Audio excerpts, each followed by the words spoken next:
All right.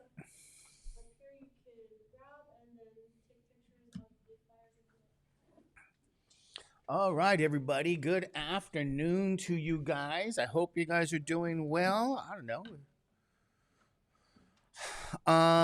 To let you guys know, I'm going to pass back your test today. Okay, I've graded it, and the solutions are available, but I still got a few students who are looking to take it. I guess I'll put it online for you guys. I'll show you guys this. Um, what else I want to say? Oh yeah, the chair asked all instructors to remind students that the drop deadline is on the 7th.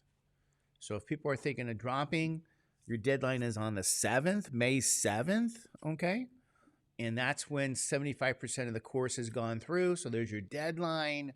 So if you're thinking of dropping, now's the time, ladies and gentlemen. Okay. Anyway, hate to laugh like that, but that's the reality. Um, so I did pass on the message on behalf of the department chair because I guess it impacts students if they don't drop because then they get a grade and life is complicated. Okay, you guys know? I don't know. So I've tried to drop inactive students here myself, and it looks like I'm not able to. But anyway, um, I got so much things going on here. I'm trying to double task and triple task. So I was all right. It was all right. Trying to advocate on behalf of people and pay raises and everything. Anyway. All right. So, ladies and gentlemen, you might say, well, what are we doing now? Well, let's take a look here. I'm going to ask you guys. I have notes here, so I'm just gonna say, you know, how can I say this in regards to drop deadline? And sometimes people take a test and they don't feel they have to worry about the next test to the weekend before the test. Very unwise thing to do. A lot of times, student success is not based on, I would say, is based on really maturity. You go, really, Mr. Judge? Yeah, I have to be. Believe it or not, I'm kind of like a parent here, and I wish I could claim you guys on my taxes. Okay, so I'm kind of like a parent in some ways, and student success. In all honesty, a big part of it is maturity. What do you mean by that, Mr. Judge? You're saying mean things. Well, I mean, what's your priority? Because what's going to happen at the very end, sometimes you get students contacting you at the very end in a spring term. This is unique to spring. And they'll say things like, hey, I'm graduating, but I failed all my exams. I don't turn any homework in, and I don't know what's going on. And my life is over if I don't transfer.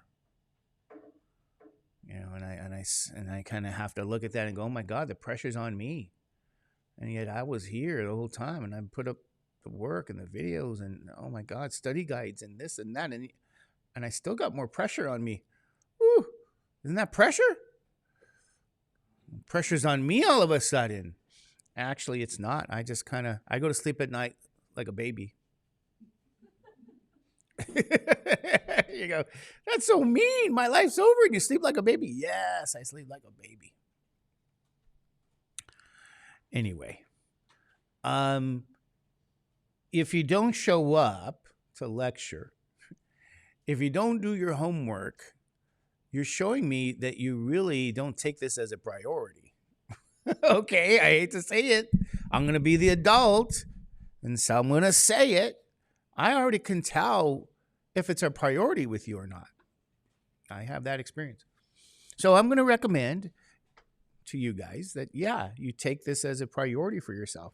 The drop deadline's on the 7th. And, and that's that. So anyway, ladies and gentlemen, the class doesn't start, or your next test doesn't start to the weekend before, and you go, can you give me a study guide? And then you hear people say, can you also give me the solutions to the study guide? Because I already know what people do. They copy my answers and turn in their homework and say they did it.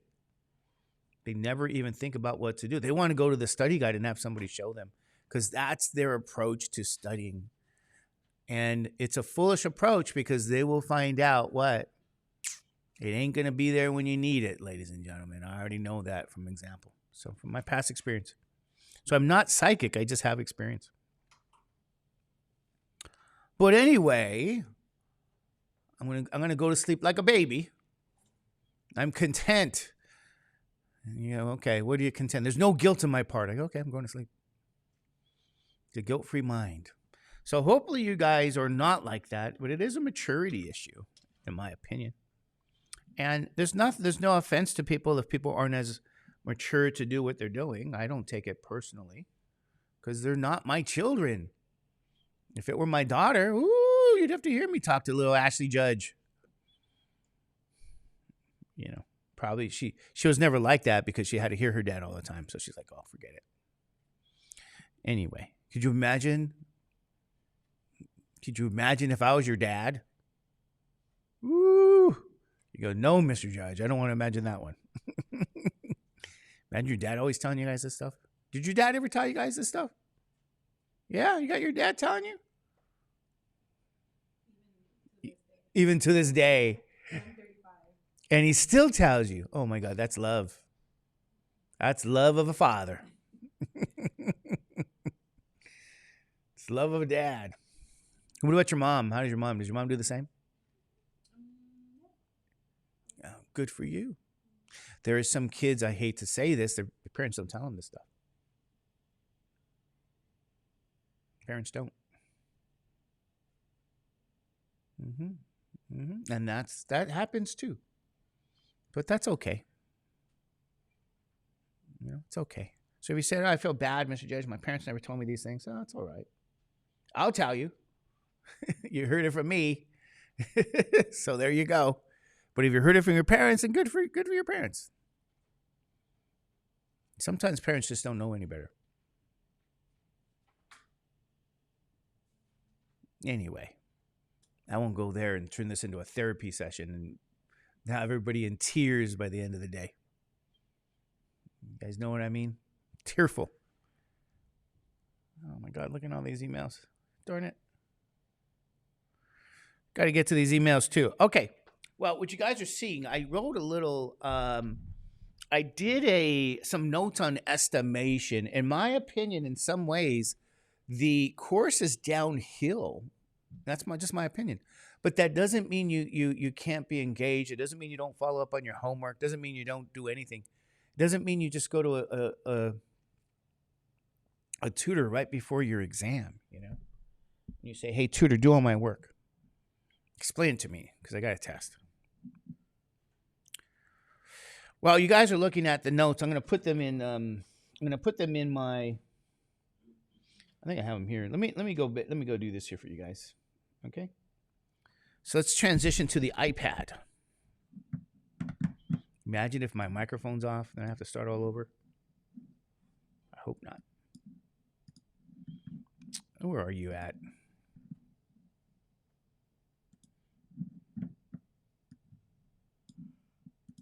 All right, microphone's on. Good. Okay, estimation, ladies and gentlemen. So it's kind of you want to know the background behind estimation and why we do it. You guys know what I mean? You want to know that stuff. And we kind of talked a little bit about it the first week or so. We talked about a population and we talked about samples. You guys remember that?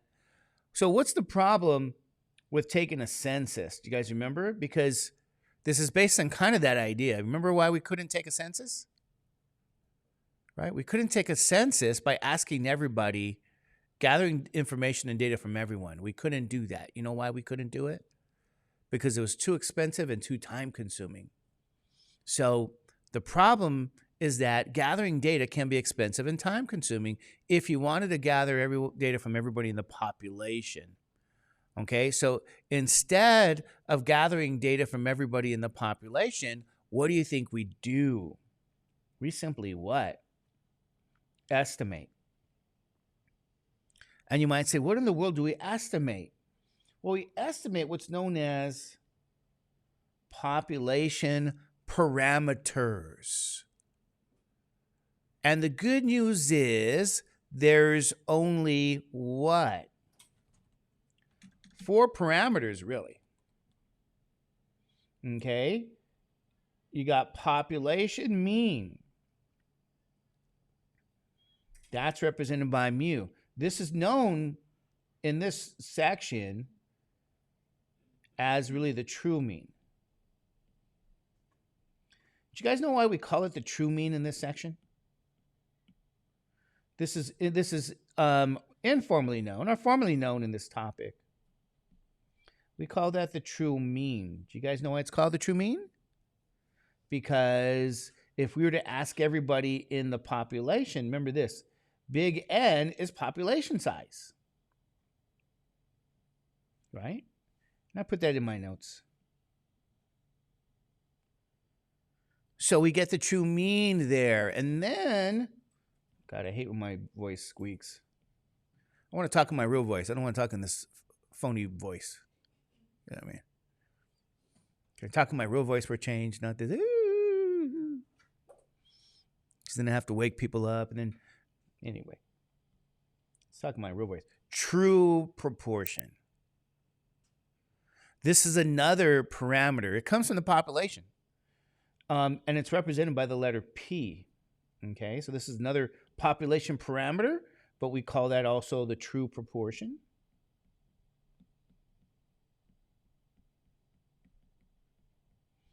Now, notice again, if it comes from the population, you're talking about taking a census. This is a population size, it's big N. But do you guys know what X is, by the way? Do you guys know what a proportion is, by the way? Oh, we got to talk about that. You know what a proportion really is? God, there's a squeak. Proportion is another way of saying what? Percent, which is a probability. Okay?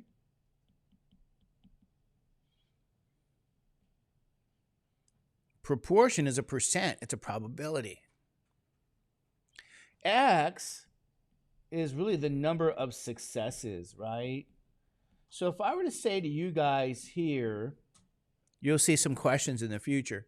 How many of you guys actually believe in astrology? Anybody here believe in astrology? Okay, you got a few people you believe in astrology. If I say, what's your sign, you're going to tell me? What's your sign? You're what? Aquarius. Okay. What does that mean about you? Is that what it means? They're stubborn? Oh, my wife must be an Aquarius then. Huh? Introverted? You're introverted and you're stubborn if you're an Aquarius? I have no idea.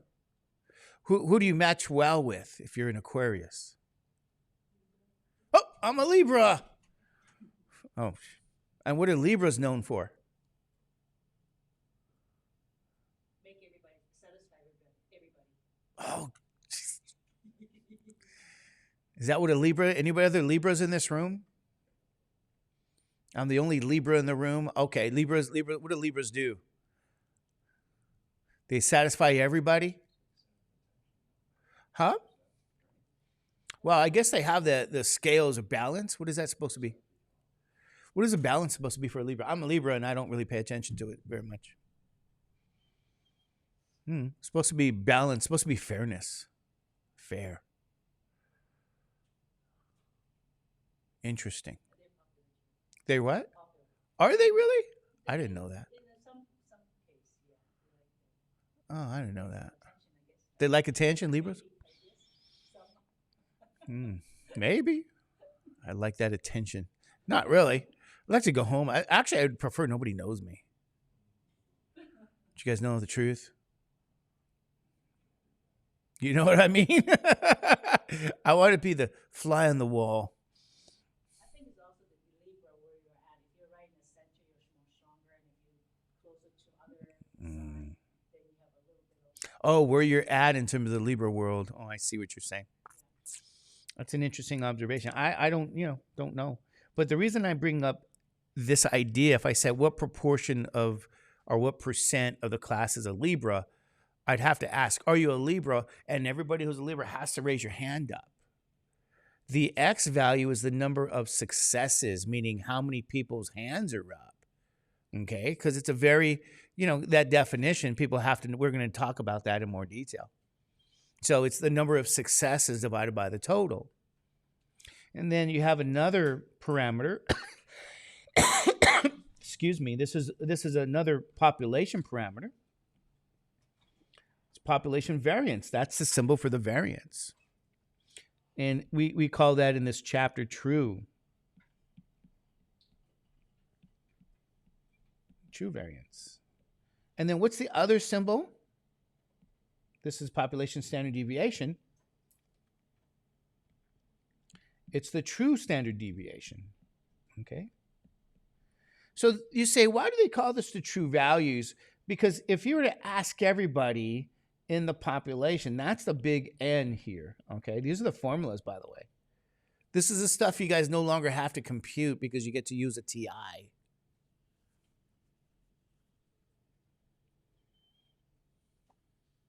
Okay, so these are the true. There's only 4 population parameters. And, and we can estimate them.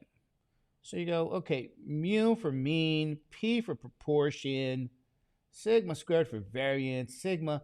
And it's all based on, it's being exact because you're asking everybody. You're taking a census. Okay?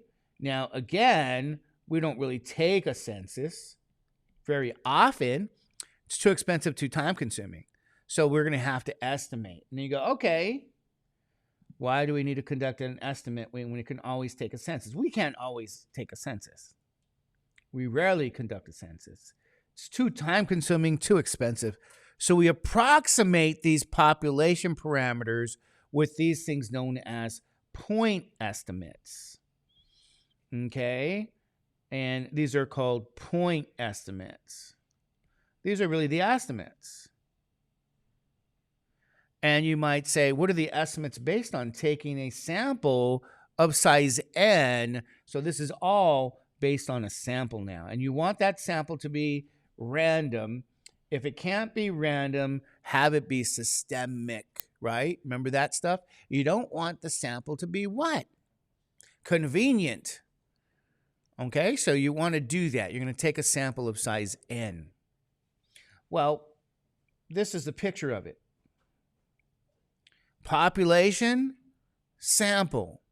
Okay? And in fact, the real difference is one comes from a sample of size what? N. Little n. That's the sample size. You guys remember that? Sample size.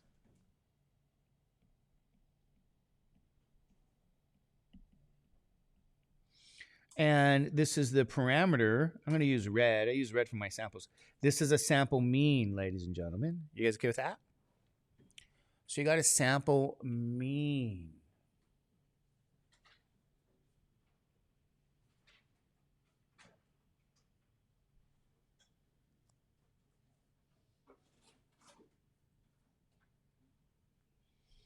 Then you got a sample what?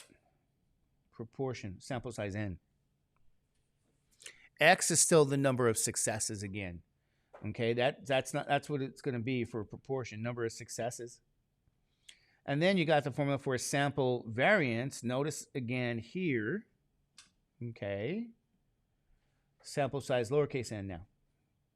And then sample standard deviation. This is the formula. So we used to actually have to use those formulas. Not anymore, because we get to use the what? The TI. You guys know what I mean? Ooh, that TI. No computation. Very little computation.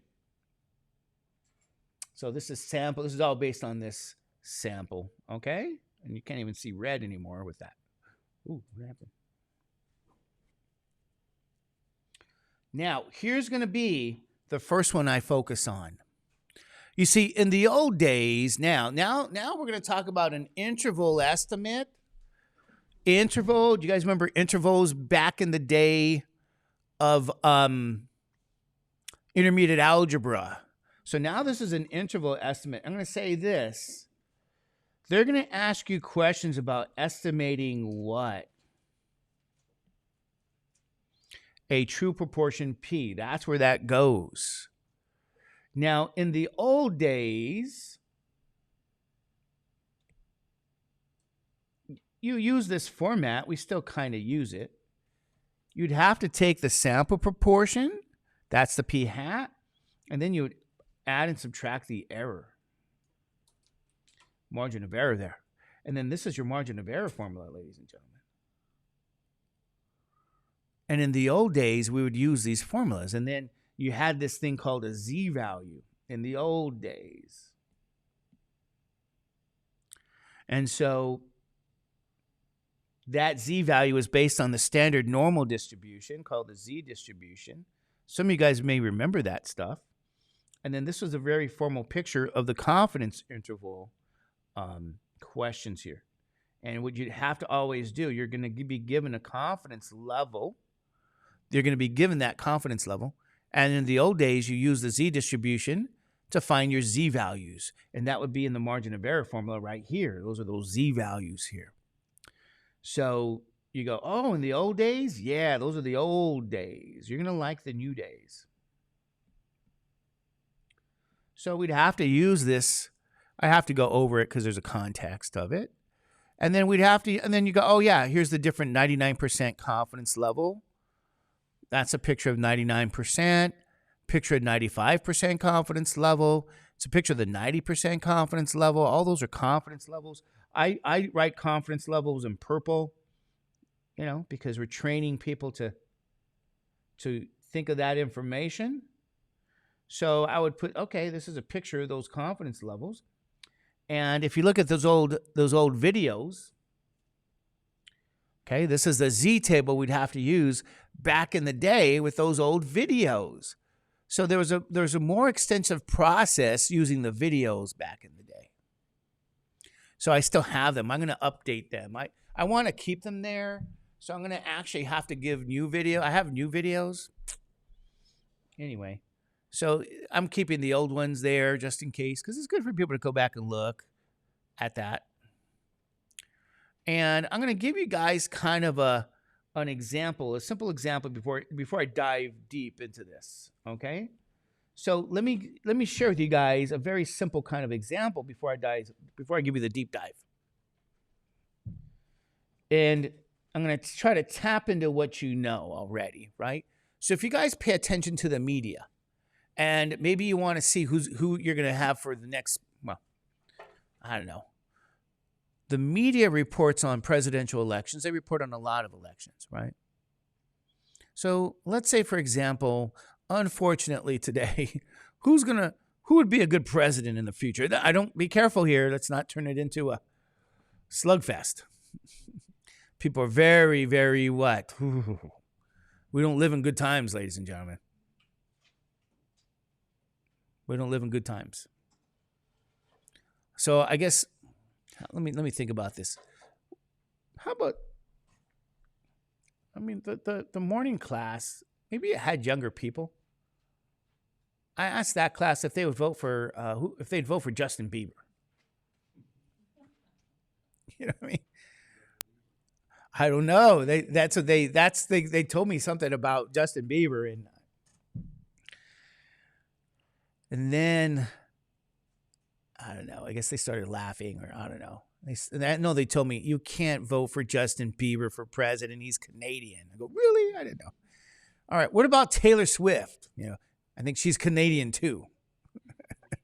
I don't know. I thought they told me that. She's also Canadian. I don't know. Maybe not. Would you vote for Taylor Swift for president? Who would you vote for president? Kanye West? Am I saying his name right? Because I always mess it up. It's Kanye. I used to say Conway. Would you guys vote for Kanye West for president? Wasn't he going to run? 4 or 5 years, he's running for president, Kanye West.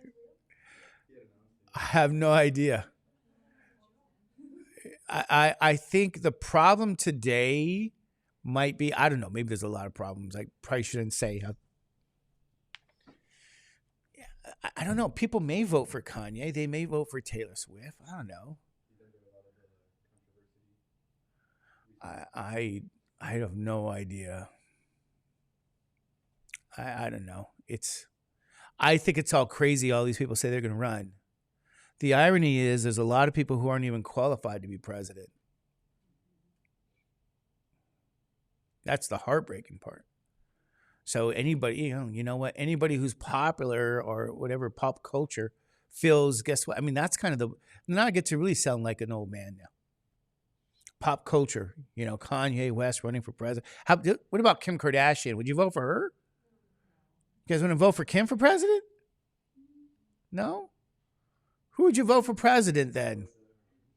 Kim Kardashian? Huh? She lives by your house? No, it said Kardashians in the White House. That would be the name of the show. Yeah, you imagine? Oh, let's do that.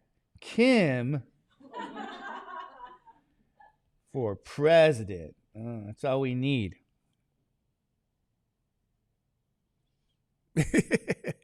Kim for president, okay?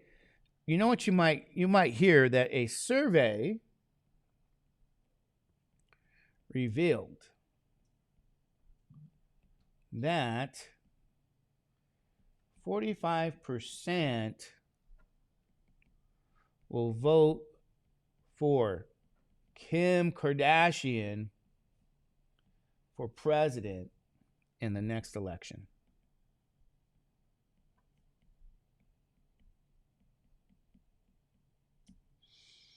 Okay?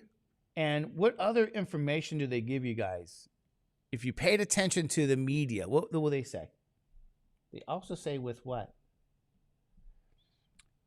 With a margin of error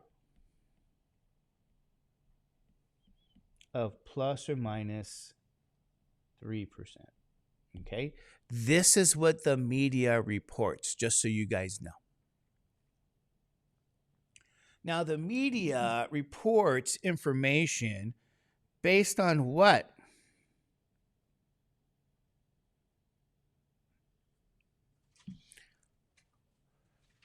They assume everybody has an 8th grade education. All right? They make that assumption. Everybody has an 8th grade. So when they communicate this, they're making that assumption. You should be able to understand it. So I'm going to ask you guys, what in the world does this mean? First of all, I'm going to color coordinate. I'm going to say this is red. Why am I say this is red? Because a survey comes from a what? It comes from a sample, ladies and gentlemen. Okay, a survey comes from a sample. So they're saying a sample has indicated what? What are you guys reading here when you see that? That's an important piece of information. Okay, what does it say? 45% will vote for Kim Kanye for president. Or Kim Kardashian. Not Kim Kanye. What does that 45 represent? You got to know that to do these questions. So this is why we're talking about it. Right? So what does that mean? Do you guys know what that means? Well, this is what are you looking at when you see this? This is a sample what? Proportion. It's a sample proportion. Okay? It's a proportion that came from a what? Sample. Okay, is that easy? That's something you're going to need to know. And we'll read questions over and over again, and you go, okay, I can see that. You go, maybe at first you didn't know, but now you do. It's a proportion. How do you know it's a proportion? You should see that percent. Is that right? That's a proportion. So it came from a sample. That's a sample proportion. Put the P with a hat. Now, what else do they say? They give you also what? They tell you there's a margin of error of plus or minus 3%. They expect the public to know what this means, ladies and gentlemen.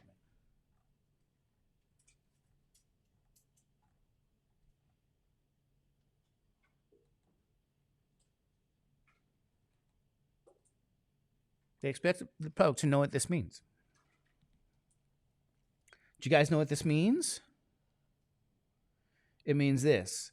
You take the sample proportion and you subtract the error. And so you say, is this 45% minus 3%? What does that give you? 42%. You guys okay with that? You take the sample proportion and you add the error. So you take 45% and you add 3%. What's that going to be? 48%. So ladies and gentlemen, you're looking at a lower value estimate of the true proportion of voters. And you're looking at a what? Upper value. That's what they want you to think about. So on the lower value end is 42%. On the upper value end is 48%. In terms of the format, this is what they really want you to think about. They're saying 42% is less than P, which is less than the 48%.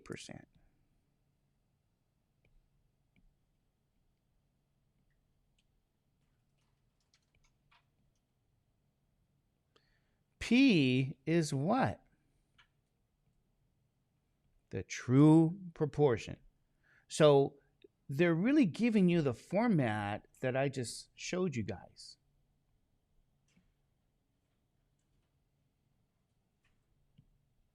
Okay, you guys know what I'm saying? They're saying the true proportion of voters, because this is just based on a sample, is between 42% and 48%.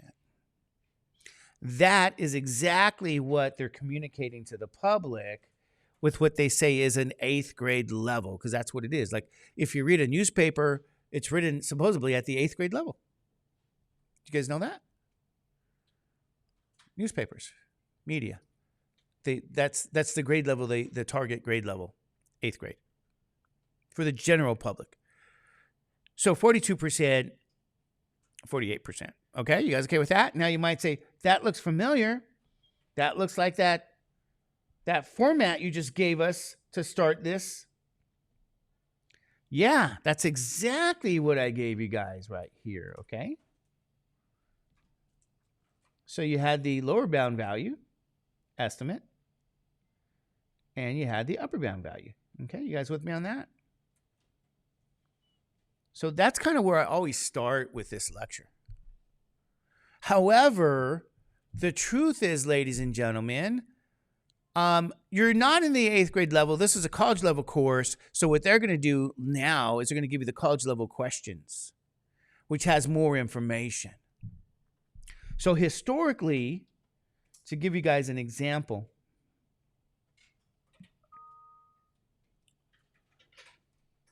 I don't know where to go with that. Let me go back over here. Yeah. So historically, let me give you the real version of this, okay? The historic version.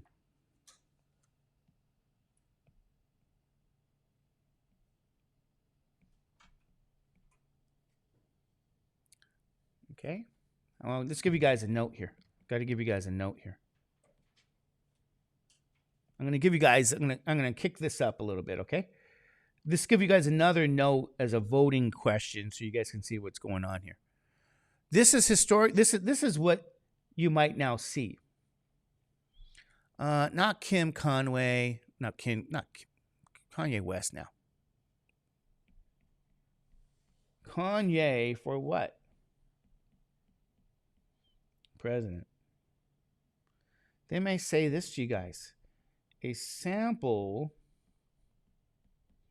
of 120 college students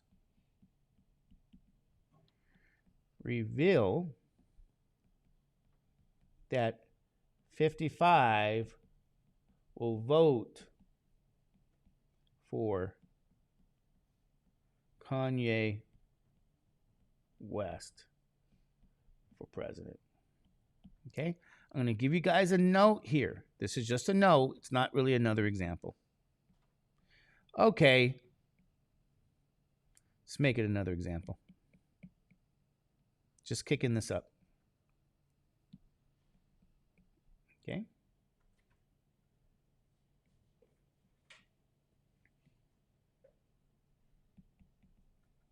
with a margin of error of plus or minus 5%. Okay, let's see what this means now. Okay, we're gonna interpret this one now. What does this mean, you guys think now? Here, what do you think that means? Now they're saying what? Yes, you have a sample of what did they give you when they say this? What does that 120 represent? It is college students, but in particular, in terms of statistics, what is that? That's your sample size. Good. N. So I write this down quick and say my sample size is 120. We have to read that. Okay, you're going to extract that information. Now, what does this say? Reveals that what? 55 will vote for what? Kanye in the next presidential election. What does that 55 represent, ladies and gentlemen? Be careful. Is that a sample proportion when they say 55? That's what we have to know. What is that 55 represent? That's where you guys are at right now. What do you think that represents?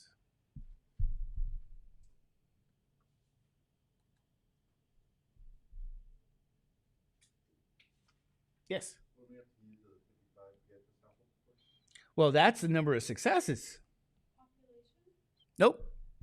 That's how many people, like if they asked 120 college students, hey, are you going to vote for Kanye? Guess what? 55 people said what? Yes. So this is the X value. It's the number of what? Successes, ladies and gentlemen. You guys okay with that? It's the number of people who said yes. Kanye West, yes. Yes for Kanye.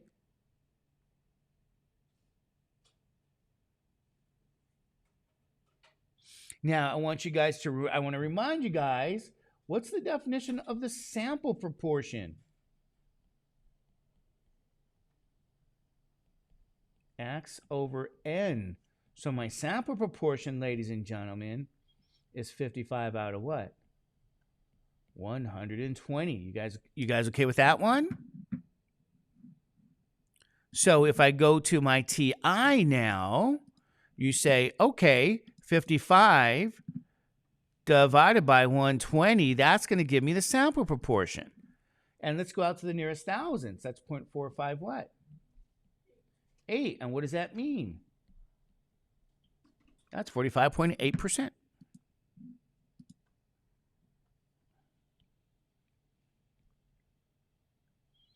So they don't always give you the sample proportion. Sometimes they make you work for it. You guys know what I'm saying? This is the sample proportion, definition. So yeah, counting successes out of a total is really what's important to know. That's the essence of a percent or a probability. Okay, how many people are Capricorns here? 0 successes out of the sample size. How many Geminis are here? How many Libras? How many Leos? 1 success. How many, what else we got? How many Scorpios are there? What else is there? Cancers? That's a horrible word. Could you imagine telling me I'm a Cancer? That's not good. Are they crabs? How many are they crabby? And they're crabby? My gosh. What are Leos known for? My mother was a Leo. Huh? Pride? I know my mother was a Leo.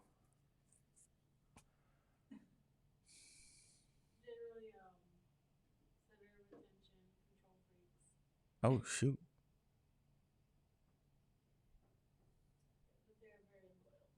They're very loyal? Well, I mean, it's online. Oh.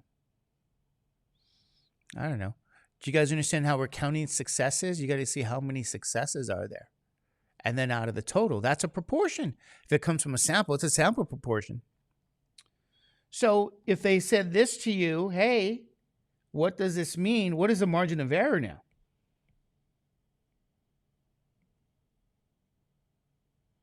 Plus or minus 5%. What will we do? Well, if we're going to put that, remember, we're going to put this in the format. Sample proportion minus the error is the lower value, less than P, less than the sample proportion, plus your error. So you have this here. Orange and what? You got to get the lower value and the upper value. So the lower value, again, you take the sample proportion of 45.8%, subtract your margin. What's the margin of error? 5%. You guys know what this gives you? It's 40.8%, ladies and gentlemen. So the lower bound value is at 40.8%, okay? Compare that to the upper bound. You go, what's the upper bound value? Sample proportion plus your error is 45.8% plus the 5%. And what does that give you? 50.8%. So, ladies and gentlemen,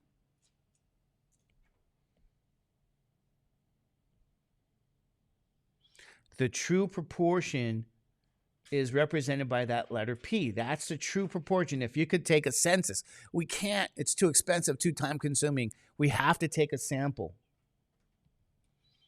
So we're going to have an interval estimate. Okay. That's right here. You guys go with me on that one? So this is the meaning of it. We're going to start to piece this stuff together here.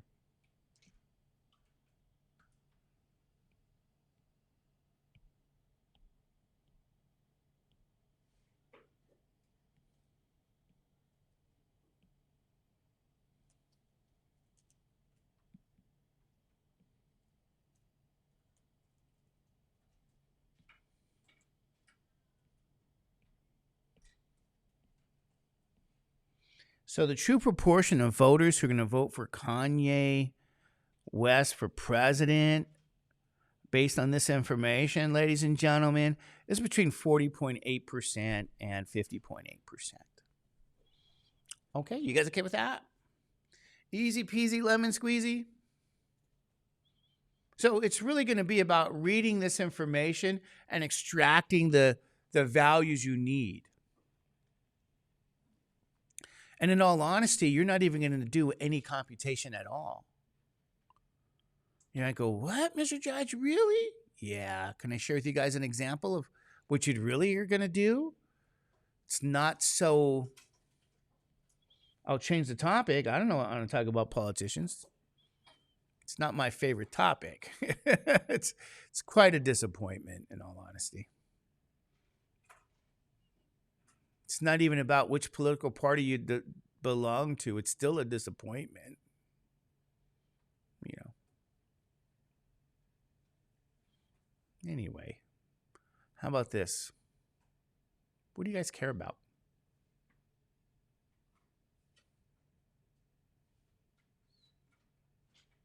Do you care about Bigfoot? Is Bigfoot real? How about ghosts? I think we already talked about that one. Ghosts? Oh, I think you've seen a ghost. Or you've seen something. Anybody else see a ghost? It's okay if you have.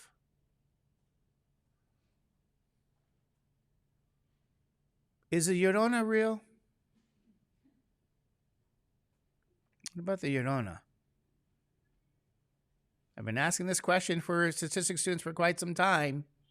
Somebody always has a relative who swears they've heard the Llorona. Nobody?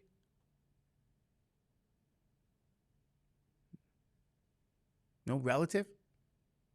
Maybe you? Did you hear the Llorona? Did you guys notice? Can you hear anybody like hanging out at City Terrace Park or something? And they hear the Llorona. You notice she's never where? She doesn't cross the border. Do you guys know that? The Llorona doesn't cross the border. Because you never hear a story. Because after all these years of asking people about their stories, you never hear, yeah, I was hanging out at City Terrace Park, and guess what? I heard the Llorona, I ran all the way home. Okay, you never hear that story. It's like, okay. But in the movie, she crossed the border. Did you guys ever see the movie, The Llorona? Nobody's seen that one? Yeah, from the Conjuring franchise. It's the same makers. It's really not affiliated with the franchise, but it's the same company made them. The same people made it. Did you guys ever see that one? I'm the only one. Yeah, she did cross the border in that one. It's like the LA River. It's pretty interesting. Yeah, but it's still kind of like it was okay. Nobody's seen it. I'm the only one.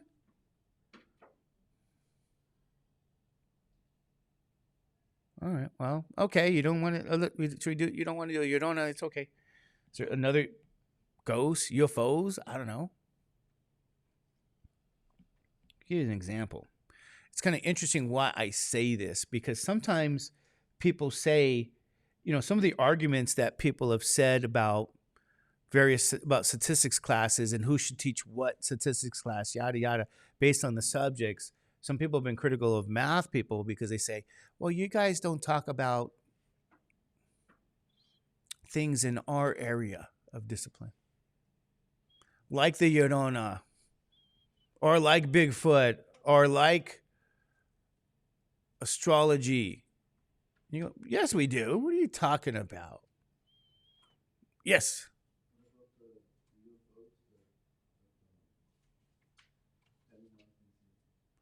Well, you know what I think? I don't know if I've expressed this to you guys. What my observation is this: depending on where you live, what you might believe in. Like if you lived in the desert, you might hear people believe in UFOs. But if you live in a foresty area, people are going to believe in Bigfoot. You guys know that? It's kind of an interesting observation. So like, like let's say Humboldt, right? You go, I'm going to go out to Humboldt. You talk to people out there. There's going to be a certain percentage of those people, they believe in Bigfoot. Someone will say, yeah, we've seen Bigfoot. We've seen, UFOs are like associated with people in the desert for some degree. Like if you lived in maybe Palm Springs or something, you might see a certain percentage of people believe in UFOs because they get to see the sky clearer. If you live in LA, you may believe in UFOs, but you don't get to see a clear sky. So it's kind of interesting to me. So my hypothesis and my claim, my observations have been what you might believe in depends on where you're at. Like the Llorona. I say this because if you have relatives who are from Mexico, it doesn't matter. It could be your mom, it could be your aunt, it could be your grandparents. They got Llorona stories.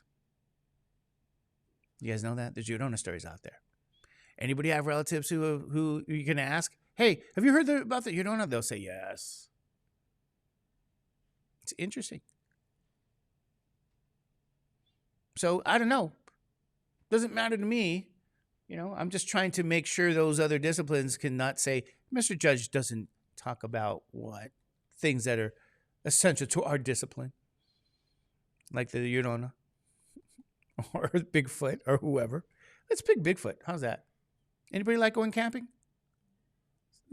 I like camping. No, you don't like camping? I love camping. Love it. I'm talking LOVE, love. Love camping. If you guys haven't been camping, you haven't lived. You're not living. What's that? A city person? You know what it is? It's probably you probably just haven't seen what you could see. Yeah. Where'd you go hike? Huh? Yeah. You've been where? Oh, you've been there? And you still don't like hiking? Really?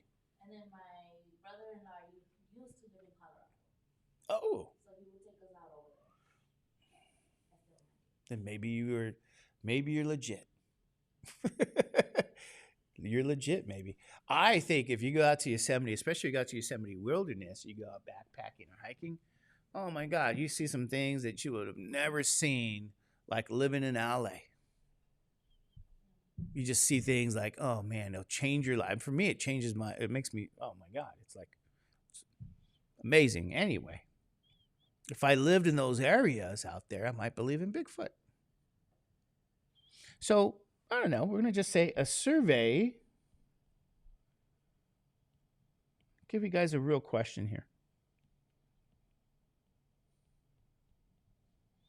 A survey of 150 college students reveal that 28 believe in what? Bigfoot. Oh, no, I'm sorry. Yeah, we're good. Use the 95% confidence level, okay, to estimate the true proportion. Now, this is really the true proportion of college students, because you didn't ask every college student. You took a sample.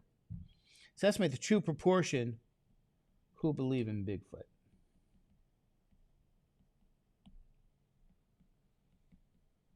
You know, when I get to, talk to faculty around the state, which to me is an exciting thing.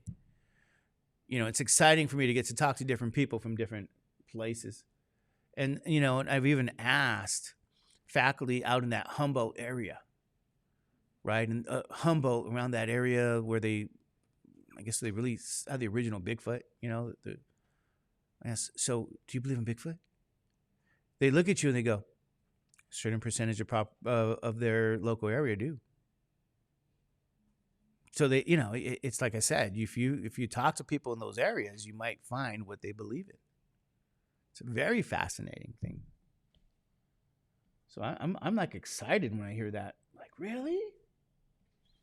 And they said, yeah, some math faculty are supposed to be reasonable. Supposed to be, right? I don't know what they mean by that, though, but here's a real question, ladies and gentlemen. This is how they phrase it to you. Okay, so when you read it, I want you guys to read it, and you may even think about how I highlight, because I highlight it consistently. You see this phrase right here?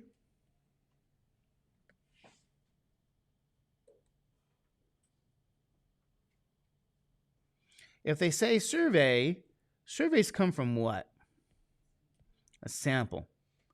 So I'm going to put down there sample. You guys okay with that? And then a sample of what? What does that 150 represent? That's your sample size. You guys okay with that? And then, what else do they say? Reveal that what? 28 believe in what? Bigfoot. That's 28 successes. So is the 28 a sample proportion? Or is it successes? That's X. Good job, ladies and gentlemen. Okay? You got to read it, extract the information. And then, what do they say here? They say what? Use the 95% what? Confidence level. Okay. To what? To estimate the what? True proportion. And that's really the true proportion who believe in Bigfoot. Because remember, you have to take a sample. You can't, that's the true proportion P. So when I read that, I go, oh, it's a sample proportion minus the error less than P, less than the sample proportion plus the error. Because they want us to estimate what? The true proportion. You guys okay with that? That's what they want us to do.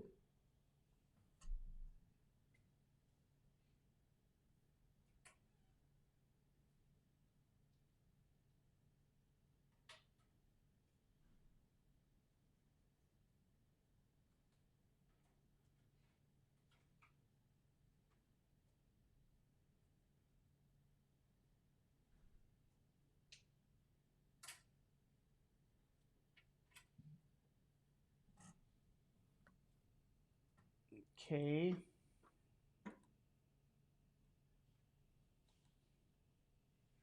Now, do this as well. Write down the following. What does your sample information tell you? We have N, which is the sample size. What's the sample size? 150. What is X? 28.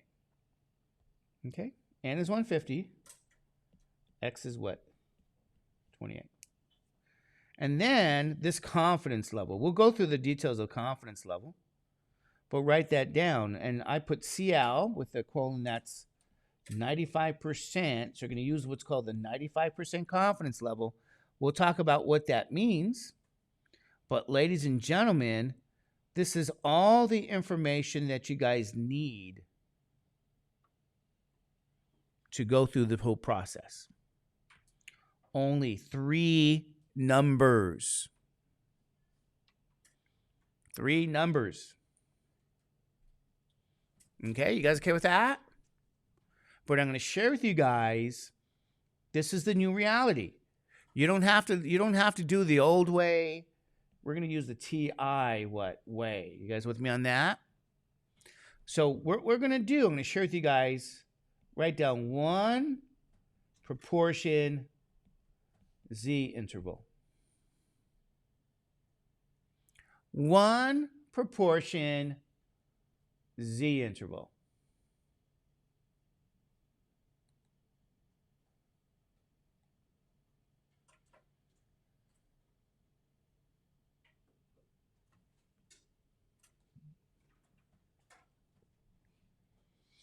One proportion what?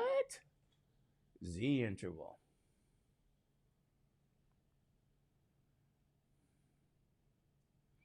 So in my notes, I wrote these notes for people.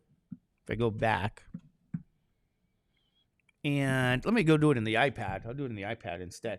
So I wrote these notes, and yes, you don't have to go through all of this anymore like you once did.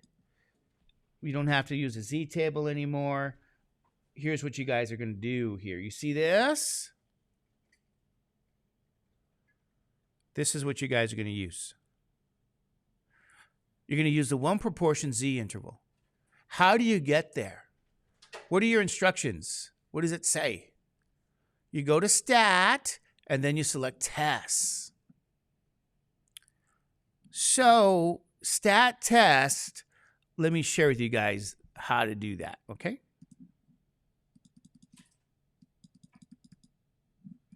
What happened?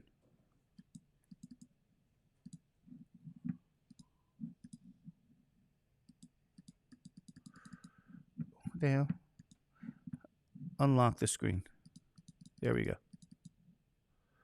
Okay, I'm going to make that big. We're going to go to Stat and then Test. You guys ready? Here you go. Stat is right here. Scroll to the right to Test. Scroll down to what? 1 proportion Z interval. That's what it is right there. 1 proportion Z INT. 1 proportion Z INT. It's A. Hit enter. And what do you guys see there? What do you have to enter? Do you guys see that? What does it say? What is X in this example? What is X? It's 28. I think you guys are right. 28 successes out of how many people? What's the sample size? 150. And then what's the confidence level? 0.95. Well, it was already on 0.95. Okay. You just have to enter 3 numbers, ladies and gentlemen. And then you press what? Calculate. So you just enter 3 numbers and then calculate. Now, what you guys see on top is interval notation. Do you guys remember that? Interval notation? So my first number is, let's go to the thousands. What's that first digit you see up on top? 0.12 what? 4. So write down 0.124. That's less than P, which is less than, what's the other number to the nearest thousands? 0.249 to the thousands. You guys okay with that one? Now, what you guys are looking at, ladies and gentlemen, is the answer. You're looking at the interval estimate. Bless you. So that the true proportion P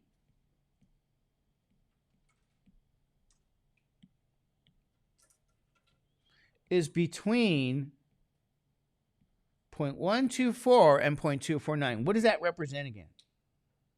Isn't this what? This is 12.4%. What's the other one? 24.9%. This is what they're asking for when they ask for an interval estimate. Right up in here. This is what they're asking for, ladies and gentlemen. Okay, and all of that is in your what? Calculator right there. If you look at the number below that, what do you think that number is to the thousands? Do you guys know what that is? I know you can't really see very well. It's like a P with a caret, but that's your sample proportion.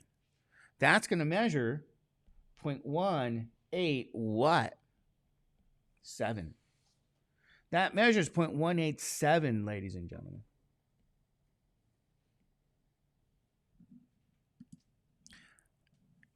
So if you said to me, Mr. Judge, I don't have to, take that, I'll say take the, what was the successes again? 28 divided by 150. Wasn't that the definition of, isn't that the same number? So it even gives you the sample proportion, which is 18.7%. So ladies and gentlemen, this is what you do. You just have to read this now and do what? Answer 3 numbers into the TI under 1 proportion Z interval. There it is. Now, this is the first time you've ever done it, but ladies and gentlemen, you do this over and over again, and what's the deal? Eventually, you're able to do it in your sleep. What do you guys think? Is that easy? Don't know. I think it's pretty simple. Pretty simple. What do you guys, is that okay? What do you guys think about that one? So, you're doing there's 2 estimates there. One's an interval, and then one's called a point estimate. One's a confidence interval, the other one's a point estimate. Now, you remember this idea of confidence level I said I was going to talk about? This is a very deep concept, 95%. Because sometimes they'll say, I would always say to people, write this down when you do this, because this is within 95% what's called confidence, right? And a lot of times people think incorrectly that this means it's 95% accurate. No, that's not what it really means. Okay? Let me tell you guys what it really means. Here's what it means. You see the point estimate being 18.7%? That came from one sample of size 150. It's only one sample of size 150. If you were to take an arbitrarily large number of samples, let's say you take another sample of the same size, 150, you're going to get a slightly different what? Sample proportion. If you do it again, 3 samples of size 150, and then you get your successes, you're going to compute a sample proportion. It's going to be slightly different. But if you did this process an arbitrarily large number of times, not 100, not 1,000, not 1 billion, not even 1 trillion times, even larger, 95% of the time, that sample proportion will live between 12.4% and 24.9%. That's the meaning of confidence level, really. It's based on an arbitrarily large number of samples of the same size. What would your sample proportion be? Now, this is a theoretical result. I had to prove this result when I was a student. You guys don't have to. All you guys have to do is put 3 numbers in a TI, and that's it. Okay, but if you majored in math and you took a statistics course in math, like I did, I had to prove all those things. These are all proven. You know, it's a whole other approach to what you do. Just to let you guys know, it's kind of amazing. But anyway, this is the use of these tools. I don't know. And so if I go now to this estimation here, like if I said to you guys, here's an example that's just about fast food order accuracy. You see, this tool I'm sharing with you on estimating a proportion is used in a lot of different settings. It could be used in a social sense.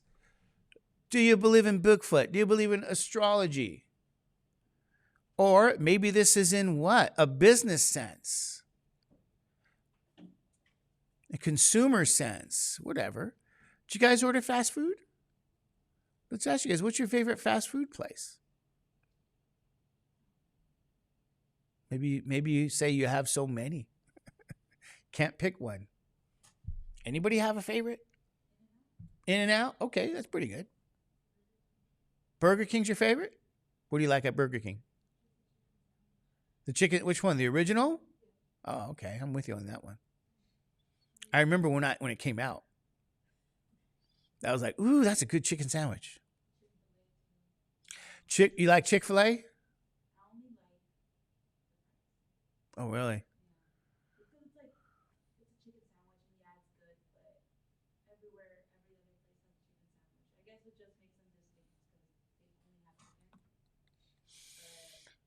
Well, I remember when they came. I remember when they came out too. Jesus, Mr. Judge. I remember when Chick-fil-A came out. I was a graduate student. I think I was a graduate student, and I used to eat Chick-fil-A for lunch. I used to like it. I think I don't know. It could be just me and age, but I don't think so. I think what you've seen through the years is food. The quality of food is degraded, significantly degraded, and what you eat is not even food anymore. It tastes like cardboard to me. So everything was better before. Even McDonald's was better. The size is shrinking and the taste is like, yeah, like a lot of stuff. Like you ever, I don't know, maybe, I don't know, people might not. Like French fries. Where do you get good fries?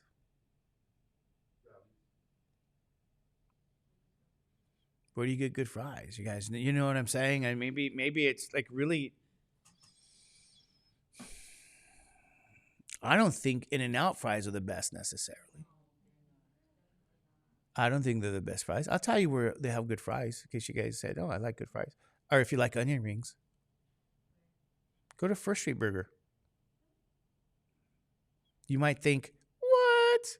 Yeah, go to First Street Burger. That's the way they used to do fries. On First Street. There's a place called First Street Burger next to the post office. It's in good old East LA there. I don't think it's Boyle Heights, but could be. It's like on the way, sort of. I think it's still East LA. It's on First and like Gage or something like that. First Street Burger. They got great fries and great onion rings. And I mean, even onion rings. I mean, really. And there's a lot of places that have onion rings, but when you eat them, you're like, ooh. That's the first thing I feel when I eat some of this stuff. But if you have a First Street Burger and, don't get the burger. Just go there for the fries and the onion rings. That's what I do. I might make my own burgers, but I go to First Street to get the fries and onion rings. I'm like, oh my God, Mr. Judge, that's crazy. Who does that? I do that. Because I can't trust the burgers at First Street. They taste like cardboard. Anyway. All right. Yeah, I just think things have changed with fast food. It's not the same quality. Not even close. It's horrible. Sometimes I feel like, where do you get like a good burger? You know what burgers I really do like though? I think they're good still. is Five Guys. I think they're good. They taste natural to me.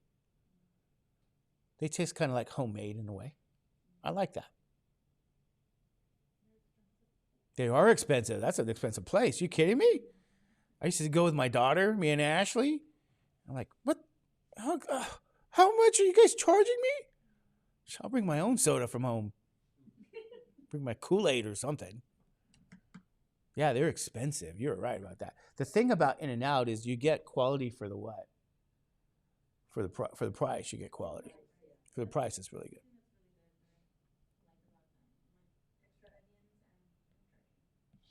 Yeah, but you know what I really don't like?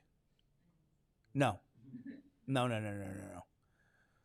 It makes me mad. I guess when you get old, you get mad. You know the yellow chilies? I go, can I have some yellow chilies, please? They go, okay, here you go. I go, this isn't yellow chilies. They give you now these like flavorless chilies. It's like a bland peppercini. It's a bland peppercini. That's not the yellow chilies. I go, this is not at all what I'm asking for. Where's my yellow chilies? And then they got to the point where they said, okay, we're gonna give them to you, and they give you a little container. There's like 2, and you can I get another container, please? Really? You have 2 of those. Oh my God. Now they give you these flavorless pepperoncinis. They're not even good pepperoncinis. It's like a sliced pepperoni. And and I like pepperoncinis. They're good if you have real pepperoncinis. You put them in your sandwich or something. Good pepperoncinis. They're good too. Yeah, no, this makes me mad. It's like, you guys, you gotta be ashamed of yourself. You know what I mean? Bring back the pepperoncinis. I don't know. That's heartbreaking. Heartbreaking. Anyway, in case you guys have not noticed, fast food, sometimes they mess up your order. There's something called fast food accuracy. Yeah, sometimes. Woo. So here's the deal. Let's look at this. This is an estimation question. In a study, a fast food order accuracy, Mickey D's had 28 orders that were not accurate out of 402 orders. So like I said, when I read this, I go, okay, I know what that's saying. Okay. And then we continue to read, and what do they say? Use the 99% confidence level to do what? To estimate the true proportion. And that's a true proportion of what? Orders that are not accurate. So what they're counting as a success, ladies and gentlemen, is not being accurate. So don't read into it. Don't read into it. If you do that, you're going to mess yourself up. You go, Mr. Judge, a success is not being accurate. I know, but they're trying to count the inaccuracies. You guys see what I mean? So don't read into it. So in other words, what I write down is, oh yeah, the sample proportion minus the error less than the true proportion, less than the sample proportion plus my error. I got to write down some what? Sample information. So in other words, how do I know there was a sample? Because there was a what? Study, okay? Okay, now let's read again. And I have to make sense of this. 28 orders were not accurate out of 402 orders. Which number is the sample size? How do you know? What are the successes? 28. You guys know what I'm saying? That's going to be the hard part for some people. So you're going to need to read that and get the number of successes, and you're going to have to get the number of orders there. I guess the sample size. And then what's the last number you need? What's the confidence level? That's 99%. How do you write 99%? Point what? 99.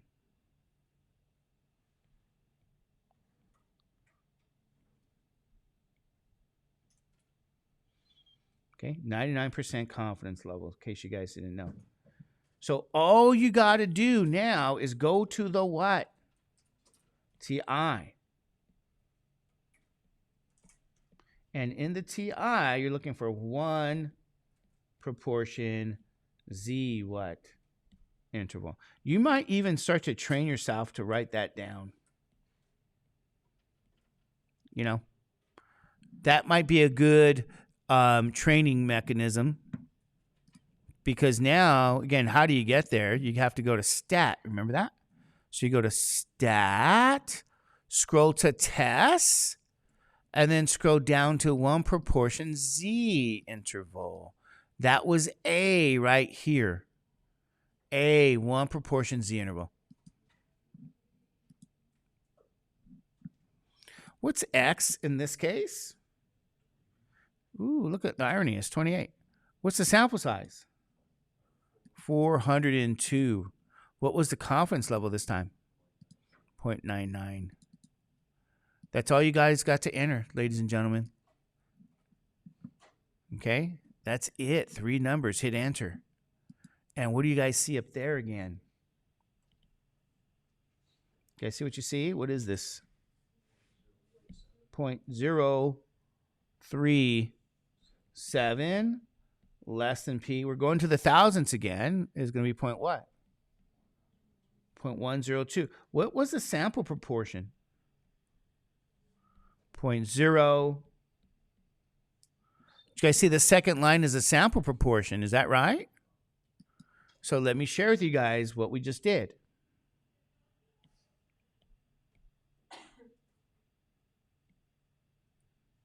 Lower bound value. What's this? Upper bound value.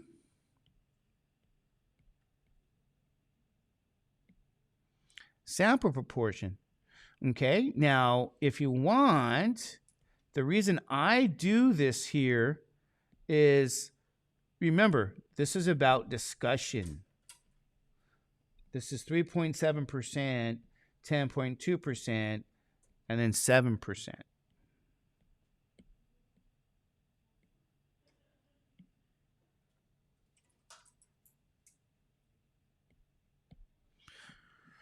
So, ladies and gentlemen,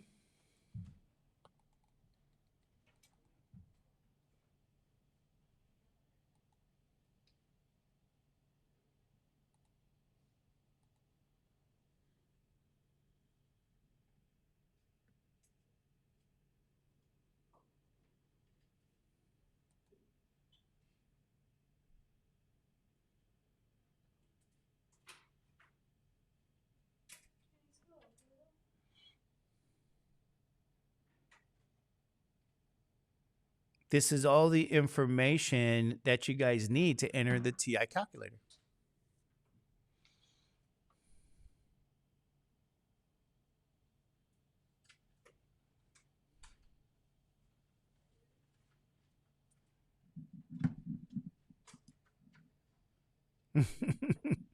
Hi, Blanca. I'm a Libra too. Libras are great.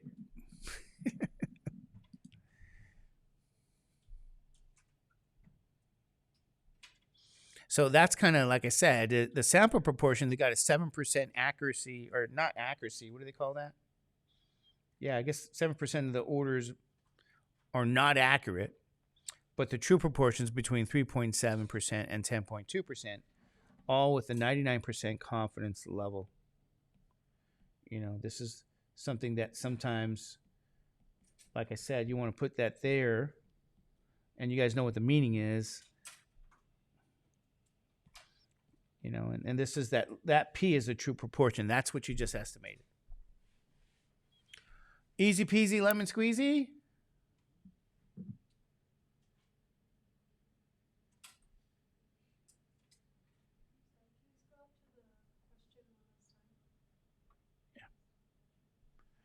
And, if you guys want, you guys can print those. I think I put it in the chat, right? You guys can actually print these notes. Some of my students have, and they do. Especially when the classes were like online, they would print them and they'd write on it. That's why I'm going through some of these.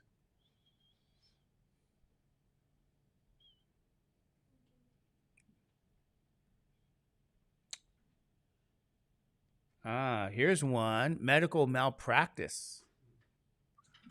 Okay, because sometimes, like I said, people want more realistic life questions. Medical malpractice. And a study of what? Let's get out our marker. 1,300, it's a study, that's a sample, of randomly selected medical malpractice lawsuits. It was found that 835 were dropped or dismissed. All right. 1,300 lawsuits, 835 were dropped or dismissed. What are they saying now? Construct a 95% confidence level. Estimating. What are we estimating again?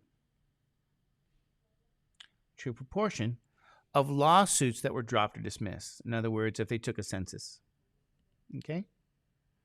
So what I do now is I go, okay, that's P, estimating a true proportion.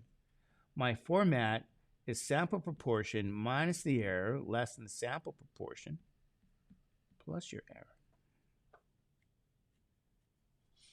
What information is there with the sample? What's your sample size? Right? Isn't this come from the sample? A study of 1,300 lawsuits. A study is a sample, is that right?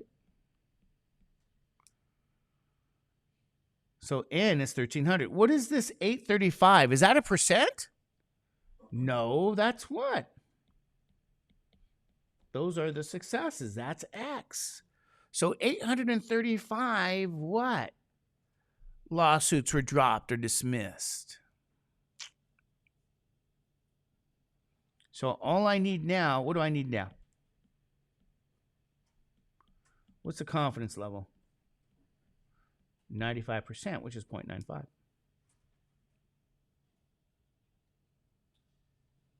Okay, so it might be, like I said, it might be that you want to write down TI 1 proportion Z interval. Because you're going to answer this now in your TI. How do you get there? Stat. Test. 1 proportion Z interval.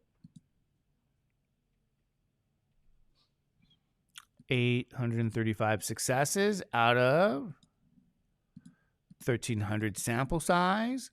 What kind of confidence level is this one? 95%. So we put point what?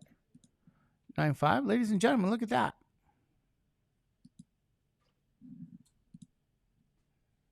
So we're going to give our answers to the thousands, right? So the first number is 0.61 what? 6. Less than P, which is 0.66, now what? 8. What's the sample proportion? 0.642. So this gives me everything I need. The lower bound value, the upper bound value, and also the what? Sample proportion. And again, you might say, but if I had to talk to somebody, remember we always use in terms of language, this is 64.2%. You move the decimal 2 spaces to the right, 66.8%. Then you got 61.6%. So for an interval estimate, it's between 61.6% and 66.8%. That's the true what? Proportion. And that's regarding medical malpractice lawsuits that were dropped. Sample proportion was 64.2%. These were dropped, ladies and gentlemen. So, anyway.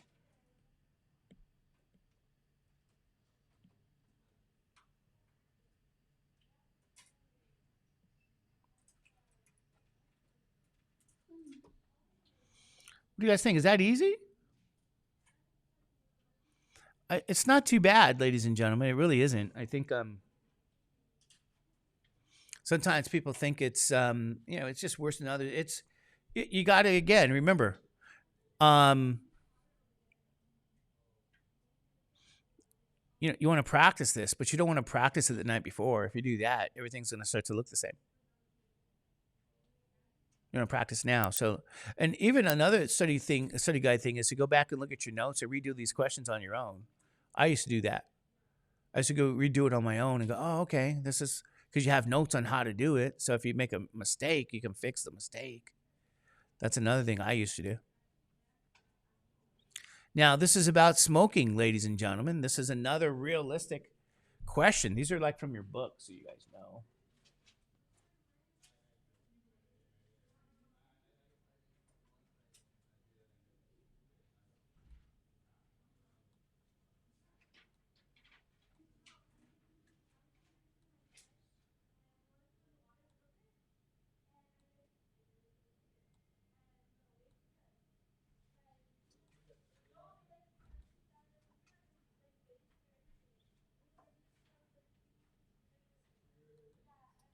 You guys want to try this one yourself? Can you guys see it?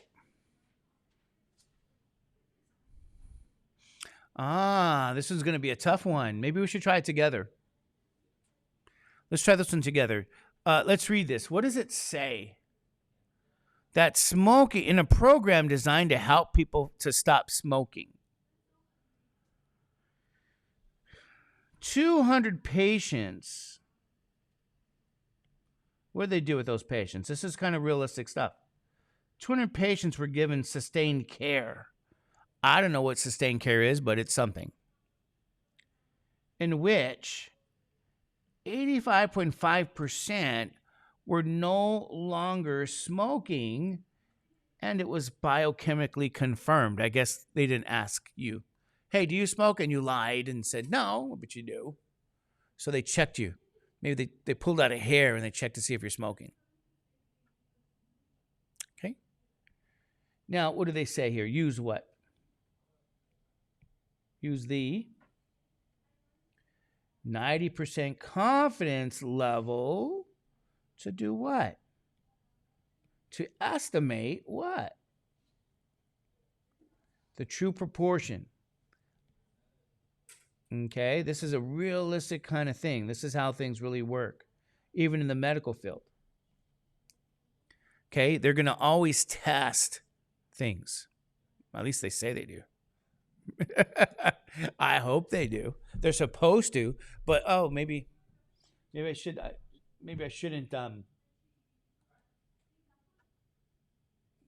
don't know what to say.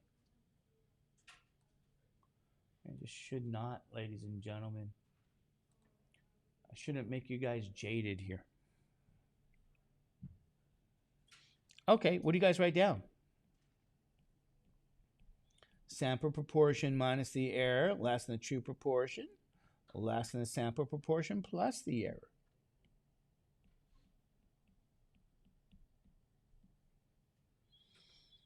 Okay, what's the sample information give us? Let's see if you guys understand what's going on here. Yeah, what's the sample size, ladies and gentlemen?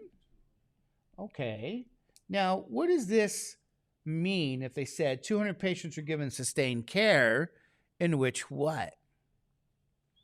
85.5% were no longer smoking. What does that mean? What did they give you? What is this? Isn't that a sample proportion?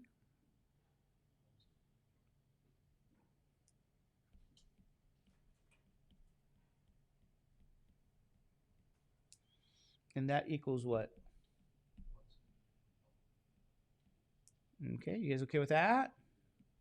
All right, now what's the confidence level? That 90%?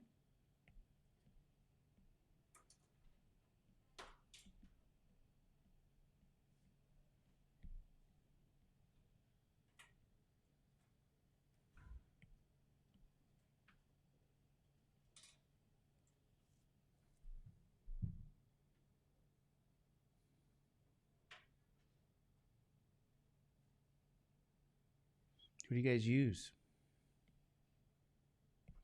Anybody see a problem? Yeah, there's no X. So if you're going to use the TI, you don't have an X value. Uh-oh. Sometimes, what are they going to do? Sometimes, ladies and gentlemen, you know what they're going to do? Let me write this down for you guys. I'm going to put this in black. Do you guys know, what's the definition? Isn't that X over N? You know what you could do?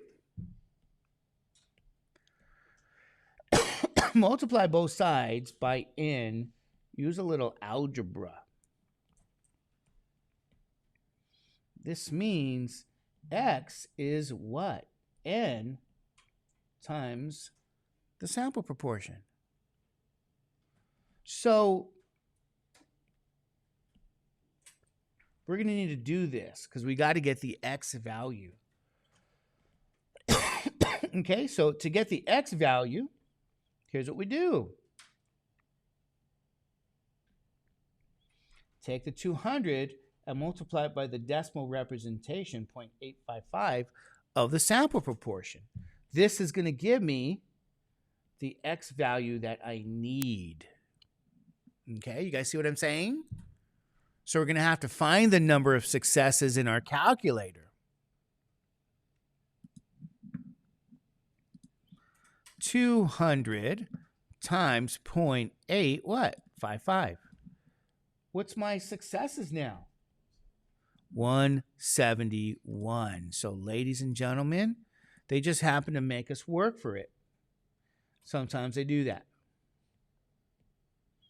So notice, I have X, I got N, I could use my TI now, right? And in the TI, what's the name of that? 1 proportion Z interval. Not bad, ladies and gentlemen. Not bad at all. So go to the TI now and you say, okay, stat, test, 1 proportion, that was A, Z interval, 1 proportion Z interval. How many successes we just computed? 171. And then, what was the sample size? What was the confidence level in this example?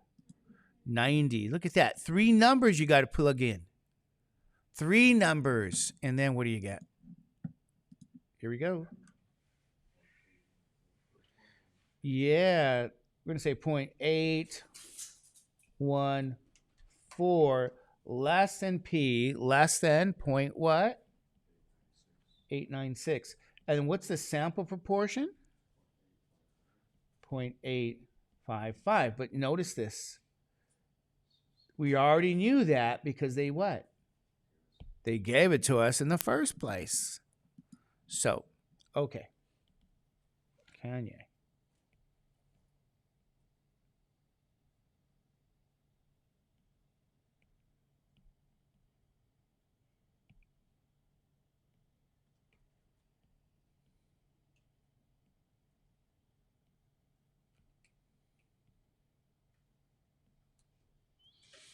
So remember, ladies and gentlemen, what I'm saying here about this here. That the true proportion is somewhere between 81.4% and 89.6%. We can say that with 90% confidence. The sample proportion is 85.5%. Okay? So what do you guys think? Does that seem like it's impossible? I don't know. I think it's possible, but you got to do your work when?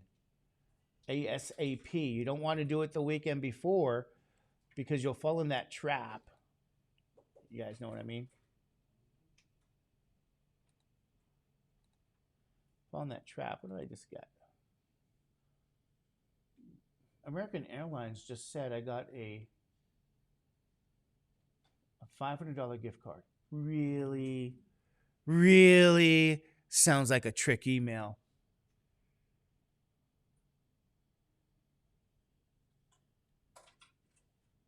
I've been getting all kinds of gift cards today through the school email. Apple sent me a nice gift card, American Airlines, Southwest Airlines. Somebody has me, I don't know, in their targets, the line of sights. If I just click on something, what'll happen? The schools, this is from the school website will go down and all the grades will go with it. People would go, no, Mr. Judge, don't click that button. Don't click that link. Yeah, what is that? Really? Jeez. Yeah, I wish. What's going to come next is you just won the lottery. Just click this. Like, what do you guys think? How do they get you? Is there anything they can say to you that'll get you to click?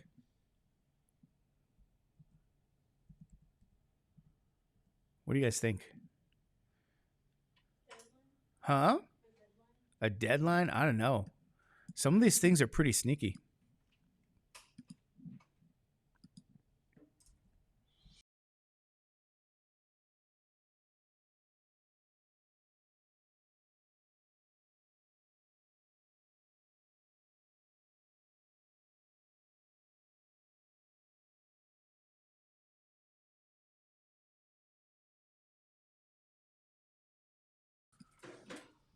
Share with you guys another one of those. Here's the social science astrology question. Did I do that one? I don't know why that seems familiar. No, I don't think I have. But here's the example of a social science kind of question, okay? Because they're saying a sociologist gives a survey to how many people? 500, right? So, survey of 500 people on whether they believe in astrology finds that 38.2% indicate that they do. All right.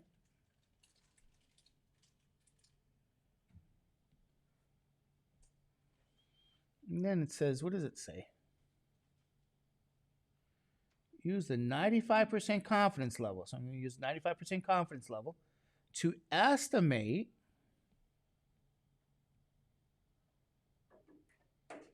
the true proportion of people who believe in astrology. Some people do.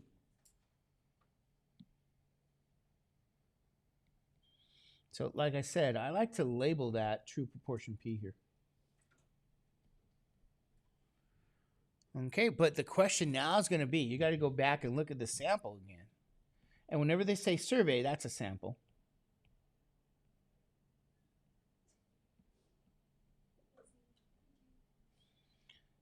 $500. So I write that down. Actually, I write down the whole thing. So I kind of recommend, what's always good is that you go through this procedure over and over again the same way. So it starts to become very natural for you. You know, so I write down the format and then write down the sample. Okay. So what is that? Sample information. N is 500. That's the sample size. Is that right? But what does that 38.2 represent? Is that successes? Is that X?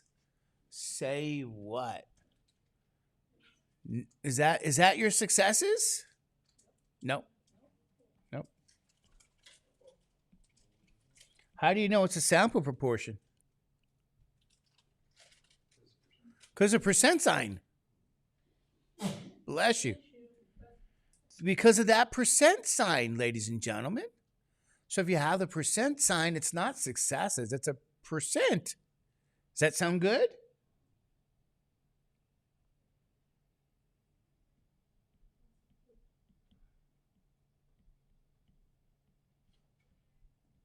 So this is what you're going to get here. And then they give you confidence level. So, all right. Confidence level is 95%, which is written as 0.95. So this is all the information you need, because in your TI, we go for 1 proportion Z interval.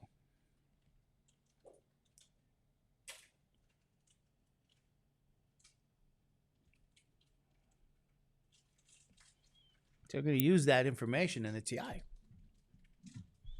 But then you say, well, hold everything. What's the problem, ladies and gentlemen? You don't have, what don't you have? X, good. You don't have X. You say, well, how do I get X, right? Remember the formula I put down? X is N times the sample proportion. So, sample size is 500. And the sample proportion is 0.382. So this is going to give me my X again. So I need that value. All right.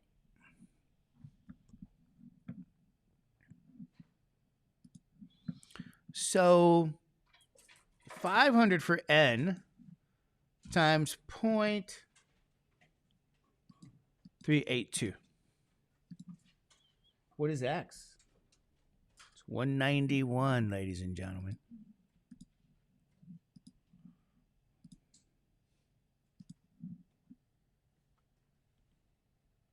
Okay, so in the iPad now, you say, okay, that was my X value.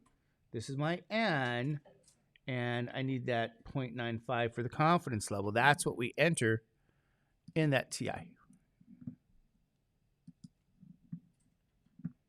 So you say stat, test, 1 proportion, Z interval. X is 191. And then what is this N going to be? 500. And then the confidence level is 0.95.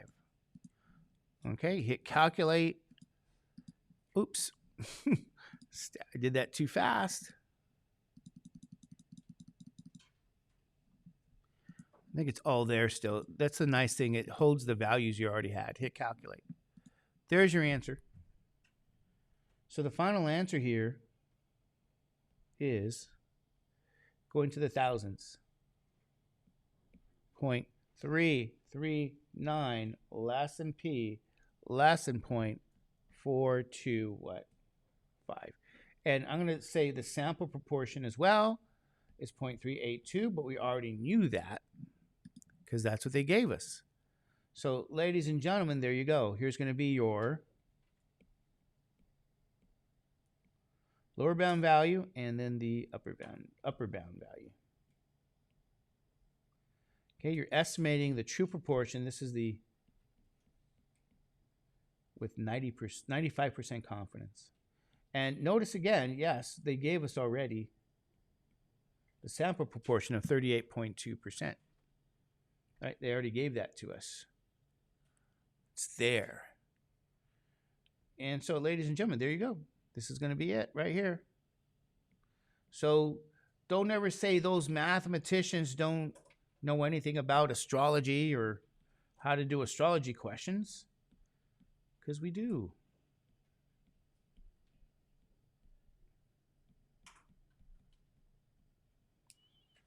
And there it is.